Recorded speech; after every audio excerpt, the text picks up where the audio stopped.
نحمده ونصلي على رسوله الكريم اما بعد فاعوذ بالله من الشيطان الرجيم بسم الله الرحمن الرحيم رب اشرح لي صدري ويسر لي امري واحلل عقدة من لساني يفقهوا قولي۔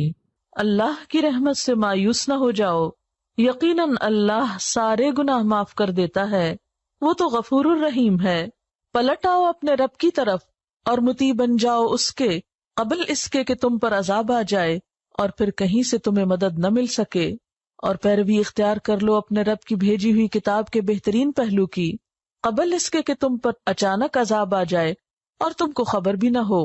کہیں ایسا نہ ہو کہ بعد میں کوئی شخص کہے افسوس میری اس تقصیر پر جو میں اللہ کی جناب میں کرتا رہا، بلکہ میں تو الٹا مذاق اڑانے والوں میں شامل تھا، یا کہے کاش اللہ نے مجھے ہدایت بخشی ہوتی تو میں بھی متقی لوگوں میں سے ہوتا، یا عذاب دیکھ کر کہے کاش مجھے ایک موقع اور مل جائے اور میں بھی نیک عمل کرنے والوں میں شامل ہو جاؤں، اور اس وقت اسے یہ جواب ملے کہ کیوں نہیں، میری آیات تیرے پاس آ چکی تھیں، پھر تو نے انہیں جھٹلایا اور تکبر کیا اور تو کافروں میں سے تھا۔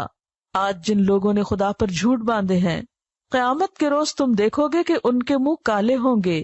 کیا جہنم میں متکبروں کے لیے کافی جگہ نہیں ہے؟ اس کے برعکس جن لوگوں نے یہاں تقویٰ کیا ہے، ان کے اسباب کامیابی کی وجہ سے اللہ ان کو نجات دے گا، ان کو نہ کوئی تکلیف پہنچے گی اور نہ وہ غمگین ہوں گے۔ قل یا عبادی الذین اسرفوا علی انفسہم، کہہ دیجئے اے میرے بندو، وہ جو اسرفوا زیادتی کر چکے، علی انفسہم اپنے نفسوں پر، اپنی جانوں پر، جنہوں نے خود پہ ظلم کر لیا۔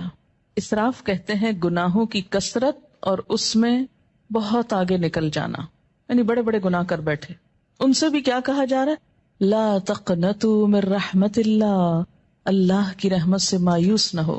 یہ نہ سوچو کہ اب تو بس صرف ہلاکی ہوں گے، ہماری چھوٹ ہو نہیں سکتی کیونکہ ہم بہت گناہ گار ہیں۔ اچھا، یہ جو جملہ ہے نا ہم بہت گناہ گار ہیں، یہ بھی دو طرح بولا جاتا ہے۔ ایک تو حقیقت میں یو مین اٹ کہ ہم بہت گناہ گار ہیں، اور ایک یہ بہت گناہ گار ہیں دکھاوے کے طور پہ، ورنہ خود کو سمجھتے کوئی نہیں ہے گناہ گار، کیونکہ جو خود کو گناہ گار سمجھے وہ تو نظر ہی نہیں اٹھا سکتا، وہ تو حجت بازی کر ہی نہیں سکتا۔ لا تقنطوا من رحمت اللہ، نہ تم مایوس ہو اللہ کی رحمت سے۔ ان اللہ یغفر الذنوب جمیعا، بے شک اللہ معاف کر دے گا گناہوں کو سارے کے سارے۔